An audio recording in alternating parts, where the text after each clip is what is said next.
नमस्कार. ePrashikshण.com तर्फे आयोजित या विशेष सत्रात सर्वांचं स्वागत आहे. आजच्या या सविस्तर विश्लेषणामध्ये आपण विभागीय चौकशी नियम पुस्तिका 1991 मधील एका अत्यंत कळीच्या मुद्द्यावर म्हणजे परिच्छेद क्रमांक 3.10 वर चर्चा करणार आहोत. सरकारी पैशांची अफरातफर झाल्यावर नेमकी कोणती आणि किती कठोर कारवाई करावी लागते हे आपण आज अगदी सोप्या पण तितक्याच सविस्तरपणे समजून घेणार आहोत. सरकारी निधीचे रक्षण करणे हा केवळ नियम नाही, तर ती एक मोठी जबाबदारी आहे. आजच्या या विश्लेषणाची रूपरेषा अगदी स्पष्ट आहे. आपण पैशांची अफरातफर आणि नियम 3.10 पासून सुरुवात करू.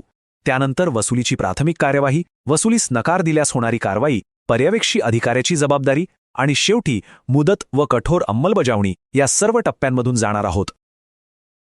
हा एक असा भक्कम सरकारी नियम आहे जो सरकारी पैशांची अफरातफर किंवा नुकसान उघडीस आल्यावर ताबडतोब कोणती विभागीय आणि फौजदारी कारवाई करावी हे अगदी स्पष्टपणे निर्देशित करतो.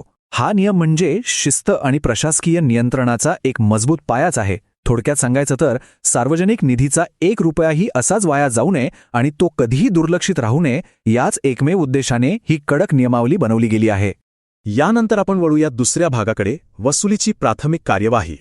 पैशांची अफरातफर झाल्याचे समजल्यावर पहिली कृती काय असावी? तर ही एक अत्यंत शिस्तबद्ध आणि टप्प्याटप्प्याने जाणारी प्रक्रिया आहे. सर्वात आधी एक प्राथमिक तपास केला जातो. या तपासात जेव्हा एखादी विशिष्ट व्यक्ती दोषी असल्याचं निष्पन्न होतं, तेव्हा लगेचच त्या व्यक्तीला ती गायब झालेली रक्कम त्वरित भरण्यास फरमावलं जातं. आणि यापुढची म्हणजे तिसरी पायरी अतिशय महत्त्वाची असते. ती म्हणजे त्या व्यक्तीने दिलेल्या प्रतिसादावर आधारित पुढची कारवाई निश्चित करणे. आता तो प्रतिसाद काय असू शकतो आणि त्यावर काय करायचं हे आपण पुढे पाहूया. आणि म्हणूनच आपला तिसरा भाग आहे वसुलीस नकार आणि कारवाई. इथून पुढची दिशा पूर्णपणे त्या संबंधित कर्मचाऱ्याच्या प्रतिसादावर अवलंबून असते. समजा त्या कर्मचाऱ्याने आपली चूक मान्य केली आणि रक्कम परत करण्याचं कबूल केलं, त्याच्या वेतनातून योग्य कपातीद्वारे ती रक्कम थेट वसूल करता येते. पण जर त्याने रक्कम देण्यास स्पष्ट नकार दिला, अशावेळी तुम्ही त्याच्याकडून कोणतीही थेट वसुलीची सक्ती करू शकत नाही. तात्काळ कठोर अशी कायदेशीर आणि विभागीय कारवाई सुरू करावी लागते. इथे प्रशासकीय वेग आणि अचूक कारवाई अत्यंत निर्णायक ठरते. पर्यवेक्षी अधिकाऱ्याची जबाबदारी. ज्या कर्मचाऱ्याने अफरातफर केली तो तर दोषी आहेच. जर सरकारी पैसा हाताळणाऱ्या कर्मचाऱ्यावरील पर्यवेक्षण शिथिल किंवा कमकुवत असेल, शासकीय नियमांचे आणि आदेशांचे योग्य पालन झाले नसेल आणि सर्वात महत्त्वाचे म्हणजे अशा बेजबाबदारपणामुळे पैशांची अफरातफर करण्यासाठी पोषक वातावरण तयार झाले असेल, तर या सर्व गोष्टी पर्यवेक्षी अधिकाऱ्याचा थेट निष्काळजीपणा उघड करतात. म्हणजेच केवळ प्रत्यक्ष गुन्हेगारच नाही, तर सिस्टीममधील या त्रुटींसाठी तो पर्यवेक्षकही तितकाच जबाबदार धरला जातो. प्रथमदर्शनीच जर पर्यवेक्षणाचा अभाव किंवा निष्काळजीपणा दिसून आला, तर कारवाईचा क्रम एकामागून एक असा नसतो. पर्यवेक्षी अधिकारी आणि अफरातफरीस प्रत्यक्ष जबाबदार असलेली मुख्य व्यक्ती या दोघांवरही एकाच वेळी म्हणजे समांतरपणे कारवाई सुरू करणं कायद्याने पूर्णपणे बंधनकारक आहे. एकाला सोडून दुसऱ्यावर कारवाई असे इथे चालत नाही. आणि आता आपण आलो आहोत आपल्या 5व्या आणि शेवटच्या भागावर, मुदत आणि कठोर अंमलबजावणी. 2 महिने हा ऐकायला केवळ एक साधा आकडा वाटू शकतो.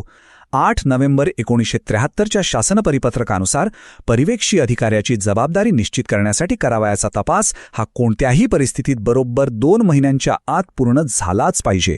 ह्या मुदतीत तुम्ही कोणतीही तडजोड करू शकत नाही आणि कोणतीही सबब इथे चालत नाही.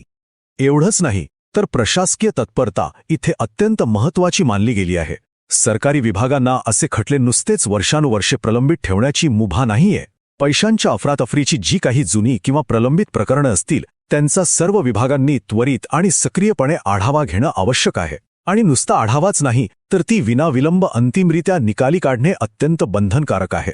शेवटी 14 जून 1977च्या एका अत्यंत महत्त्वाच्या परिपत्रकातील हा संदर्भ नक्की लक्षात घ्या.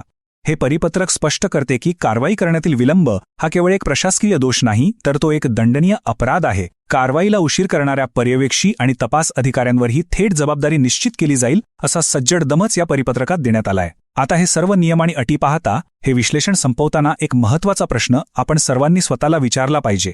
सध्याच्या शासकीय कार्यप्रणालीत आणि पर्यवेक्षणात खरोखरच इतकी कडक शिस्त आणि नियंत्रण आहे का, ज्यामुळे भविष्यात एखाद्या पर्यवेक्षकाला दुसऱ्याच्या चुकीसाठी किंवा गुन्ह्यासाठी जबाबदार धरले जाणार नाही, यावर नक्की विचार करा. या सविस्तर विश्लेषणात सहभागी झाल्याबद्दल धन्यवाद. ePrashikshण.com नावाचं एक खास यूट्यूब चॅनल आहे जे शासकीय कर्मचाऱ्यांच्या गरजा लक्षात घेऊनच तयार केलंय. हे चॅनल खरं तर एका मार्गदर्शकाची भूमिकाच बजावतं. या चॅनलचा हा जो प्रशिक्षण आपल्या दारी उपक्रम आहे ना, तो म्हणजे कर्मचाऱ्यांच्या समस्या आणि त्यावरील उपाय यांना जोडणारा एक अतिशय महत्त्वाचा पूल आहे. ही क्लिप श्री विष्णुकांत बोरसे, विभागीय चौकशी अभ्यासक, पुणे यांनी तयार केली आहे. ही माहिती तुम्हाला उपयुक्त वाटल्यास कृपया लाईक करा, शेअर करा आणि चॅनलला सबस्क्राईब करा. व्हिडिओ पाहिल्याबद्दल धन्यवाद.